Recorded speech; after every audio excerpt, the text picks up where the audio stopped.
Muchísimas gracias a todos, buenos días, estoy muy contenta de estar acá y de participar en la segunda versión, pero mira que tenemos por ahí gente en el público tan querida. Bienvenido acá, Gabriel Recabal también, tenerlo, qué orgullo. Les voy a contar un poco, escribir un libro es simplemente mira, ¿cómo estamos por aquí? Es simplemente un proceso que tiene que ver con por qué queremos entregar una información o simplemente contenido valioso para las personas. Y principalmente, Código Abierto se enmarca en un espacio de haber hecho aproximadamente unos 42 acompañamientos directivos los últimos 3 años con diferentes organizaciones para poder trabajar con talentos, desarrollos, climas laborales, entre otras cosas. Creo que una de las cosas que pude entender es que la mente de las personas se puede reprogramar. De la misma manera que un código abierto u open source permite que generemos una aplicación que pueda ser desarrollable. ¿Han escuchado el concepto de open source? ¿Sí? Ok. Yo construyo una solución tecnológica y la dejo abierta para que otras personas puedan colaborar conmigo. ¿Sí? Algo similar ocurre en nuestro cerebro. Nosotros tenemos códigos, paradigmas, modelos mentales escritos que van definiendo nuestro propio comportamiento.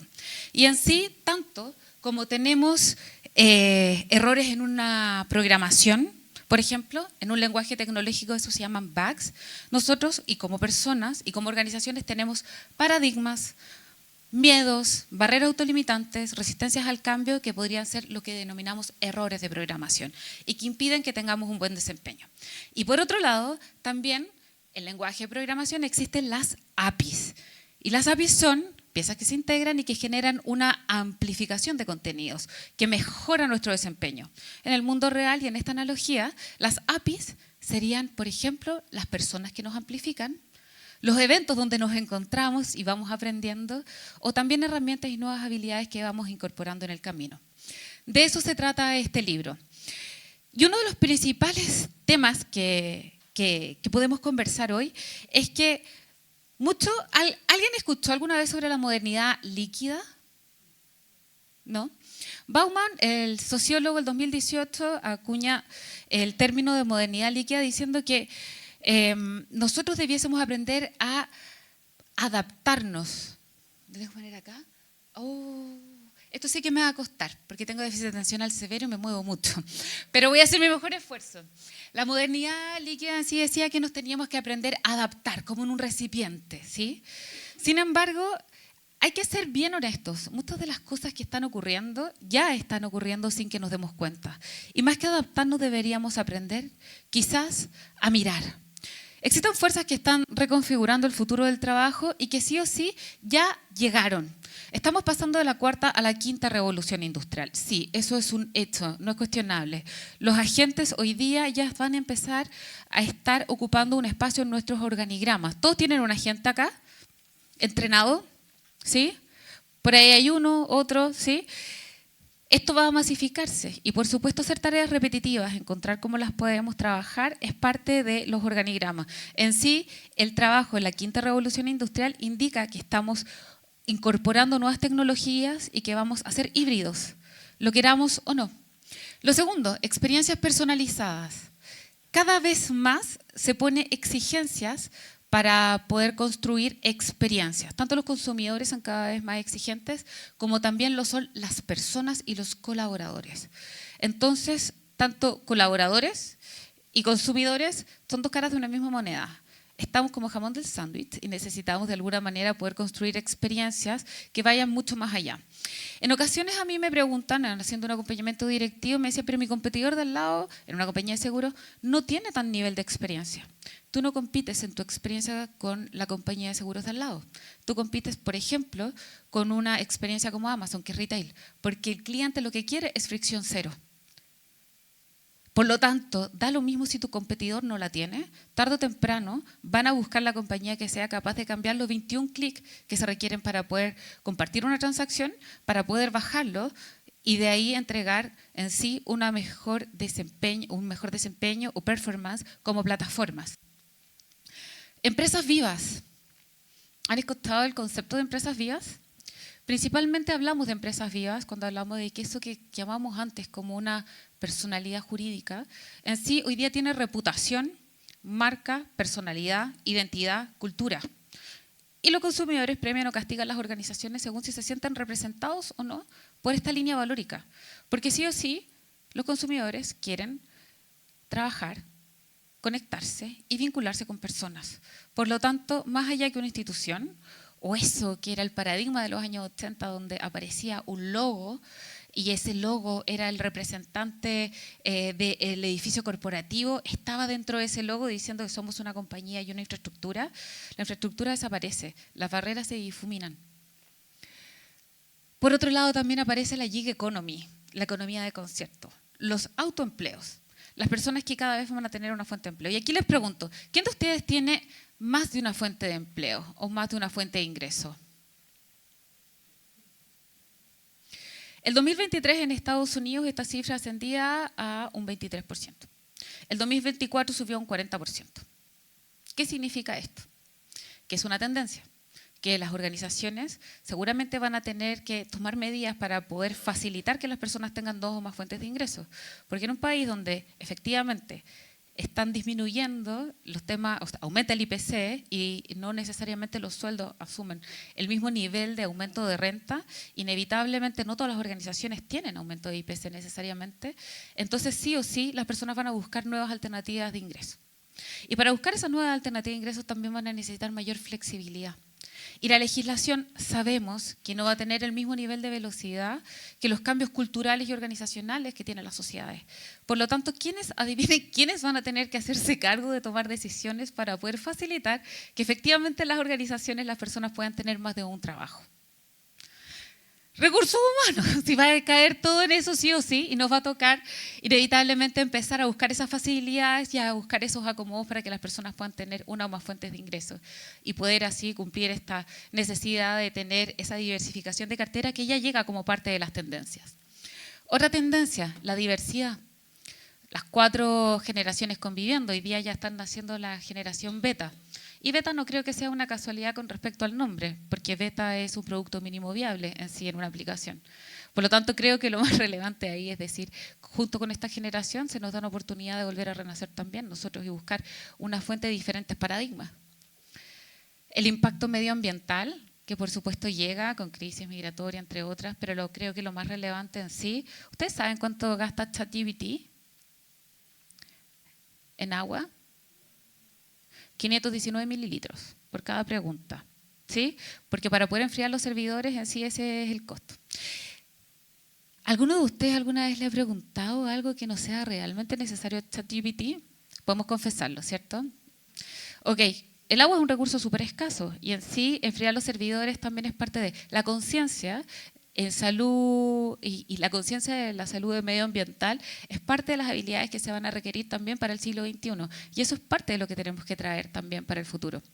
Entonces, no digo que dejen de usar ChatGPT, lo que digo es que seamos conscientes y nos hagamos esas preguntas porque a veces creemos que están y tenemos en sí, en nuestro poder, la posibilidad de construir mejoras de ahorros de energía. Las green skills son parte también fundamental de las nuevas habilidades para el siglo XXI.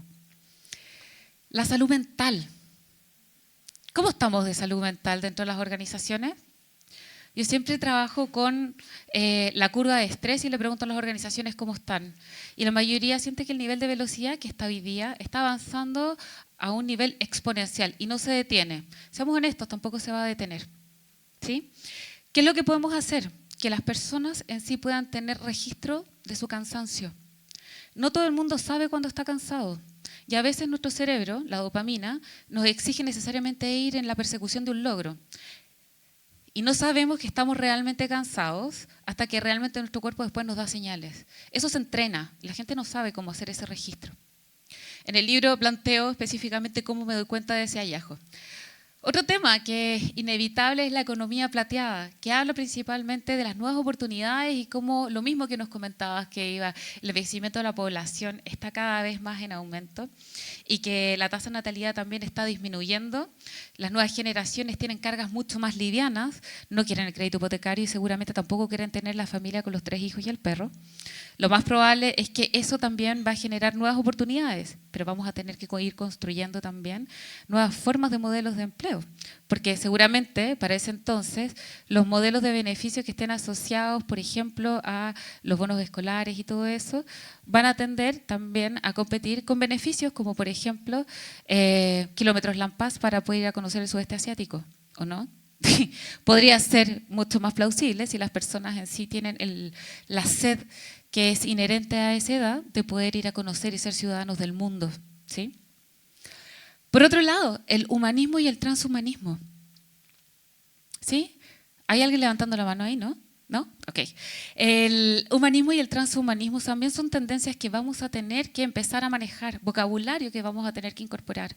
Cuando hablamos de humanismo y transhumanismo en sí, hay diferencias de conductas éticas que tenemos que enseñar a nuestras organizaciones.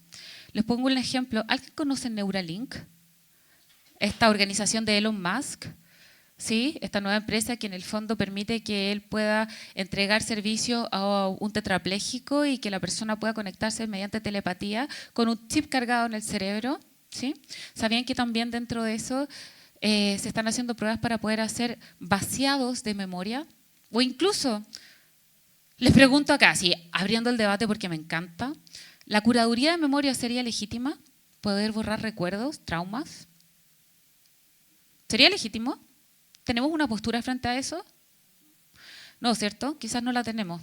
Hay personas, a veces abro este debate, algunos me dicen sí, sería súper legítimo porque las personas en verdad podrían no tener trauma. Y hay otros que me dicen no, no voy a emitir mi opinión frente a eso, pero sí digo que, y sería, supongamos que fuera legítimo, ¿qué ocurriría con aquellas personas que no pueden pagar la tecnología? La distribución de ingresos hoy que existe va a separar cada vez más la brecha de aquellos que tienen más y que ganan más y remuneran más versus aquellos que van a tener un sueldo mínimo y básico, lo que se denomina el reloj de arena de los blue collar y los white collar. Frente a eso, ¿tenemos una postura adecuada para saber cómo están las tecnologías o la adecuación o los precios de los productos que vendemos? Entendiendo que sería legítimo que solamente algunos tuvieran acceso a ese tipo de servicios. Eso es parte de lo que implica entender el humanismo y el transhumanismo, las ventajas tecnológicas, la ética que está detrás, es parte de criterios que tenemos que definir nosotros hoy, porque no nos pueden pillar de sorpresa mañana y simplemente explotar la bomba cuando no tenemos una cultura o una definición. Dicen que Einstein se arrepintió de haber aportado a la construcción de la bomba atómica. Que no nos pase. Bueno, habiendo dicho esto, hay paradigmas sociales y dentro de esos, no me puedo mover. Dentro de esos paradigmas sociales hablan de aprender a adaptarnos. Yo creo que aprender a adaptarnos es necesario. El liderazgo adaptativo es algo que tenemos que tener, ¿cierto? Pero más que eso, yo creo que tenemos que aprender a anticiparnos. Y esta es la propuesta de lo que les estoy comentando. Aprender a anticiparnos. El anticipatory thinking, el future back thinking, son herramientas fundamentales para nuestros equipos. Otro paradigma, la realidad es lo que podemos tocar. ¿Sí? ¿Quién definiría realidad acá de una manera parecida? Realidad, sí, esto es real. Ok, pero ¿qué tanto es la realidad? Miremos esto. Hoy día estamos en un mundo físico y digital. Y cuando hablamos de esa realidad, hablamos de una realidad digital. ¿Sí? Ya llegó y está sí o sí para quedarse. Cuando hablamos de una realidad digital, es que el mundo físico está convergiendo con el mundo digital. ¿Quién está acá más de 8 horas diarias en un computador? Ok. Saben que en redes sociales aproximadamente el tiempo son 3 horas y en el computador sin parar aproximadamente son como 4 horas y media, 5 horas según los estudios de publicidad, de medios y de redes digitales. ¿Por qué es importante? Porque todos ustedes, lo quieran o no, tienen un avatar. Sí, así como lo saben. Si yo los busco, los googleo y empiezo a buscar su huella digital y empiezo a buscar cómo están funcionando en LinkedIn y empiezo a revisar cómo son sus redes, lo quieran o no, tienen una marca, una personalidad digital. Eso significa que ustedes convergen. Les aseguro que mis hijos tienen una opinión muy diferente de mí de la que pueden tener ustedes. Pero porque mi personalidad digital es quizás seguramente muy diferente a la personalidad de mamá que ellos pueden tangibilizar. Y en este mundo, el mundo digital empieza a avanzar y a entregarle, el mundo físico le entrega terrenos al mundo digital. Cada vez vamos a tomar más tiempo en base digital. Quizás las reuniones pueden ser más presenciales. Ya tomamos muchas reuniones que antes eran presenciales en forma digital. ¿Por qué es importante que entendamos este mundo? Porque en sí todos tienen que construir su propia marca personal y porque en sí tenemos que empezar a habitarlo. y aparecen las realidades híbridas. Y cuando hablamos de realidades híbridas, les voy a dar un ejemplo. ¿Alguien ha ido a Falabella alguna vez a probar uno de esos sillones para saber cómo les quedaría en su propio living? Es una realidad híbrida, de realidad aumentada. Otro ejemplo de realidades híbridas del comercio, ya se está implementando Walmart, asistentes virtuales que te dicen, oye, el producto que compras siempre en este pasillo se te quedó, no lo compraste, incorpóralo. O por ejemplo, te sugiere un producto alternativo si está bien comandado y monitorizado. Y todo esto es parte de las formas en que va a adaptarse el comercio en el futuro. Esto ya está operando, ¿sí? Y por eso hablo de una modernidad gaseosa. Porque más que una modernidad líquida donde nosotros nos tenemos que aprender a adaptar, es mirar que esto ya llegó y querer abrazar estos cambios tecnológicos o entenderlos es casi tan ilusorio como querer agarrar el viento con la mano. Esto ya está ocurriendo, ya estaba, incluso miren, Fortnite. ¿Se acuerdan de Roblox y Fortnite? ¿Sí? ¿Sus hijos jugaron? El 2023, más de alguno tiene que haber ido a un webinar que decía, ¿qué es el metaverso? ¿Qué va a pasar con metaverso? ¿Dónde está el metaverso? ¿Cómo nos va a afectar el metaverso? El metaverso estaba en todas las fuentes de conversación, me acuerdo perfecto. Y una de las cosas que más me llamó la atención es que incluso Mark Zuckerberg cambia a Facebook y ahora se llama Meta. Pero el metaverso estaba escondido en los iPads de nuestros hijos hace muchos años. Ellos tienen skin, funcionan con atributos y tienen personalidad completamente diferente. Les aseguro que mi hijo no es un superhéroe, pero sí tiene un skin de superhéroe con armas y herramientas. Algo así funciona el metaverso. La metaoficina también existe y hoy día empresas grandes ya están incorporando metaverso como parte de los onboarding, sobre todo cuando están hablando de empresas multiculturales, donde efectivamente necesitamos hacer vivir una cultura que no sea local, sino más bien que sea mundial. ¿Sí? Otro paradigma organizacional. ¿Voy bien con los paradigmas? ¿Sí? ¿Están entretenidos para ir construyendo y cuestionándonos? Otro paradigma que tenemos es aprender a gestionar el cambio. ¿Sí? ¿Quién está trabajando en gestión de cambio hoy día? Todos, ¿no? O sea, es como común que estemos hablando de gestión de cambio. El cambio tiene una ilusión. Más que gestión de cambio, tenemos que hablar de una gestión de evolución. Porque de una situación A, suponemos que queremos llegar a una situación B, futura, deseada y diseñada. Pero la verdad es que eso no va a ser así. Trabajamos directamente y le pedimos a las líneas jerárquicas que están arriba que hagan la estrategia, que empiecen a trabajar sobre ella. Y seguramente avanzan mucho más rápido. Los mandos medios se demoran un poquitito más en avanzar. Y luego de eso, los operativos son los últimos. Si yo le fuera a preguntar a las personas que están en las líneas quizás más operativas sobre la estrategia organizacional, ¿me la van a contestar? ¿Van a decir sí, conozco la estrategia organizacional al 100%? Bueno, yo hago la prueba generalmente, los ejercicios, y cuando pido, yo no hago ningún acompañamiento directivo, sino pido la estrategia organizacional, porque si no, no tiene mucho sentido que no esté alineada. Pero generalmente no la conocen. Sí, es algo que les llegó y seguramente por mail, pero no necesariamente la entienden. Pero esa situación futura deseada es una ilusión, y digo bien, es una ilusión, porque lo que va a ocurrir es que vamos a tener una evolución constante, una espiral adaptativa. Específicamente se deben aprovechar las oportunidades y eso va a cambiar. No es que después de cambiar de la situación A vamos a llegar a la situación B y el cambio se detiene. Eso no es así, el cambio no se va a detener, es una evolución permanente. Por lo tanto, lo que necesitamos aprender es a vivir en esa incertidumbre, aprovechando las oportunidades e incorporándolas para tener cambios adaptativos y lo que diseñé va a ir cambiando en el camino. Y para eso aparecen los equipos multidisciplinarios, la ambidiestralidad, que es el concepto de John Kotter, donde se habla de que en una parte de la organización tiene que estar directamente trabajando el BAU, Business as Usual, o sea, trabajando directamente el ROI y el EBIT del margen.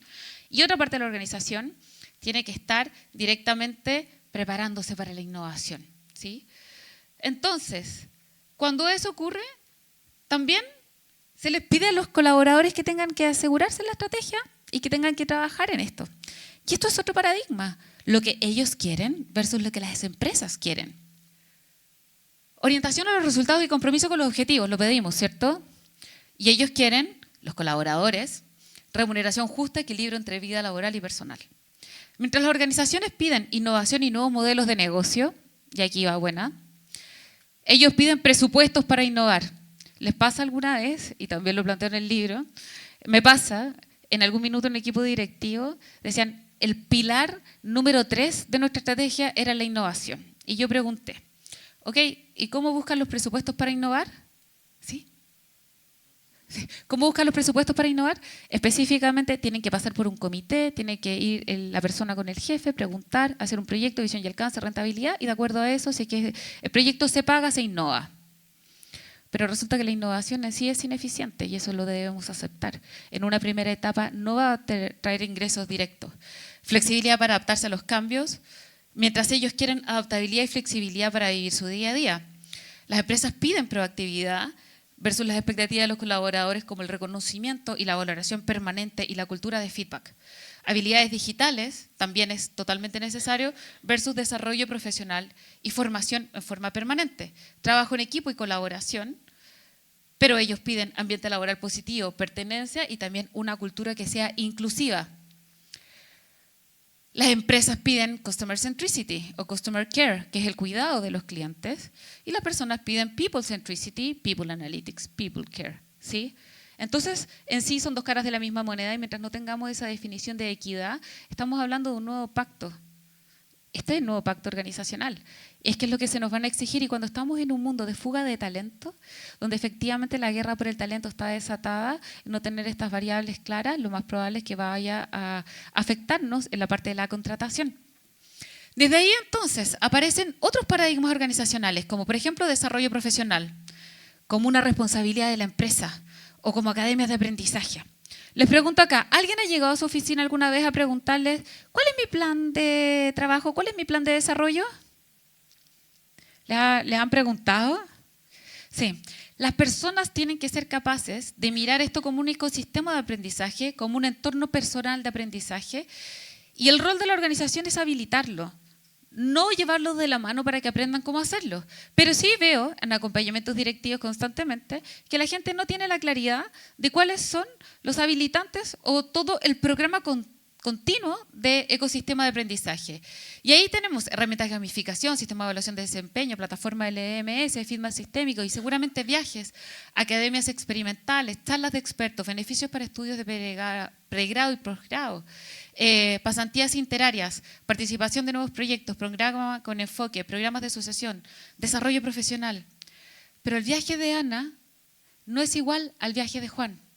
Cada persona debiese elegir, y no nosotros decirle te tienes que inscribir en este proyecto, sino que cada persona específicamente elija dónde se va a inscribir de acuerdo a lo que necesita. Porque nosotros habilitamos y disponibilizamos, pero es la persona la que se hace responsable de su propio desarrollo. De otro modo estamos siendo paternalistas. Otro paradigma organizacional, y acá todos me lo piden. Lula, quiero construir el sello del líder. ¿Lo han escuchado, no? Quiero el sello del líder porque todos los líderes deben ser innovadores, orientados a los resultados. No sé si se me va alguna de las más famosas. Apasionados, ¿cierto? ¿Quién no tiene un sello del líder con esas características? Quiero disruptar un poco esto y hablar del ADN del equipo. Más que el sello de un líder, no le podemos pedir al líder que sea todo. Es difícil. Hay algunos que van a ser muy buenos para la idea y para innovar, como otros van a ser muy buenos para ejecutar. Otros van a tener visión sistémica y otros van a tener la posibilidad de tener mejora continua. Y no todo es la misma persona. Lo que tienen que ser capaces es de armar equipos. Equipos que puedan resolver todas esas necesidades. Por otro lado, equipos diversos, donde efectivamente la diversidad no es solamente habilidades, capacidades, género, cultura, etnia, generacional, también la diversidad educacional, la diversidad de pensamiento y que ésta sea valorada y que internamente le demos una atribución a ser diferente. Que los directorios no solamente tengan un 12,5% de género femenino, si la representación del negocio completo es género femenino, por ejemplo, los grandes retail. O, por ejemplo, que dentro de la diversidad tengamos equipos que sean representativos, porque el role modeling también permite que nos hagamos cargo de poder mirar esa representación. Y la neurodiversidad. Esto quizás no se habla, pero las personas que son neurodivergentes y que tienen déficit atencional o algunos Asperger tienen ventajas competitivas y quizás no vemos, pero aprender a trabajarlas y gestionarlas es tremendamente fundamental. Richard Branson es fundador de Virgin Mobile, trastorno de déficit atencional con hiperactividad, disléxico multimillonario.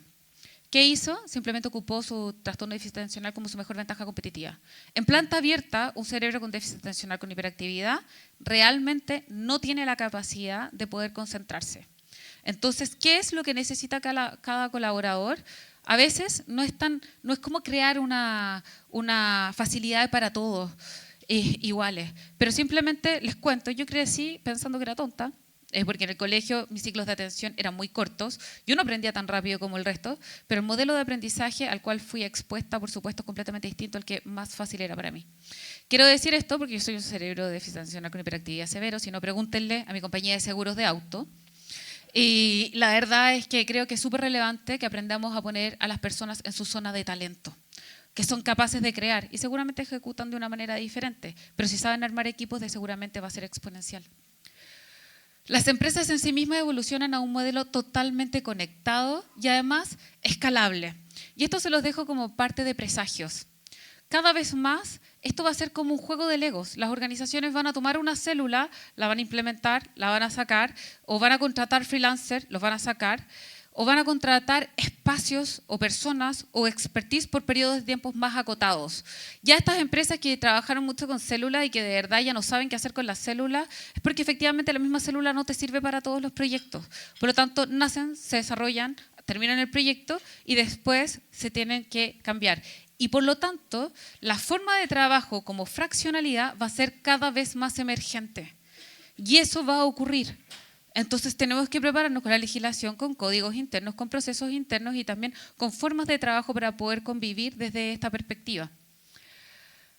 Como por últimos paradigmas, tenemos el desafío, es la singularidad tecnológica. Para quienes no están conceptualizados, familiarizados con el concepto de la singularidad, es cuando las máquinas empiezan a pensar por sí mismas. Pero yo creo que más importante que eso es la singularidad humana. Es poder encontrar cada uno de los aportes que cada persona puede entregar y transmitir dentro de estos espacios que son mucho más revolucionarios. Aprender a aprender es un tremendo regalo. Y en algún minuto se dice, y también quiero que salgan de esto y que jamás vuelvan a repetirlo, es imposible desaprender algo, ¿sí? Para que ustedes sepan, les pido que aquel que sepa me pueda decir, ¿puede desaprender a andar en bicicleta? ¿Alguno? No se puede desaprender. Podemos generar menos el hábito, podemos cambiar, pero siempre vamos a volver a los mismos patrones. Si te subes a una bicicleta 20 años después, el patrón va a estar creado. Por lo tanto, lo que es importante acá es que aprendamos a elegir y tomar diferentes decisiones en base a lo que queremos desarrollar. Esto es parte del Always in Beta. Si nuestra mente es el software y el hardware es el cerebro, inevitablemente vamos a ir construyendo esta nueva versión de nosotros mismos. Somos un producto mínimo viable que no está terminado y por lo tanto aprender es un superpoder. 6 principios que se los voy a dar acá y aquí termino. Estas son las habilidades que yo he encontrado en los equipos directivos, en más de 40 que llevo, que son tremendamente esenciales para el futuro. Incluye las del World Economic Forum, pero también incluye otras adicionales. Creo que el bienestar consciente, y son 6 principios, por sobre la inercia es tremendamente relevante. El aprender a cuidarnos, registrar nuestro cansancio, la metacognición, saber cómo pensamos, porque no todo lo que pensamos es cierto. La sintonización por sobre el alineamiento, porque no se trata de decir qué hacer, cómo hacer y después tú eres responsable del resultado. Se trata que yo quiera hacer lo que tú me estás pidiendo y que resonemos en conjunto, porque me moviliza lo mismo que a ti. El aprendizaje permanente sobre la obsolescencia, que es una responsabilidad de cada uno. Aprender el beta infinito por sobre la perfección, que es el pensamiento escalable, la fricción cero, aprender sobre el pensamiento anticipatorio. La sinergia sobre la competencia, porque de verdad, yo trabajo con miles de consultoras que son aliadas mías, no creo en la competencia, creo que crecemos más cuando efectivamente hacemos cosas en conjunto. Y la verdad me ha ido muy bien trabajando de esa manera. Hice un acompañamiento con Amazon, hice un acompañamiento con diferentes personas que puedo construir realidades y de verdad me aportan, aprendo y también enseño. Y por último, la autenticidad por sobre la uniformidad. Dejemos y resistamos la tentación de ser algoritmos. A veces vemos posts que son todos iguales. Si todos le pidiéramos a nuestro algoritmo que hiciera nuestros posts, ¿dónde estaría la autenticidad y dónde queda nuestra unicidad? Todo eso y mucho más lo podrán encontrar en el libro Código Abierto, diseñado específicamente para ejecutivos. Se los dejo, acá está el código QR, mi nombre es Carmen Luz Morales, para quienes no lo saben, y también está en Amazon Busca Libre. Espero que les haya gustado esta presentación. Un abrazo a todos.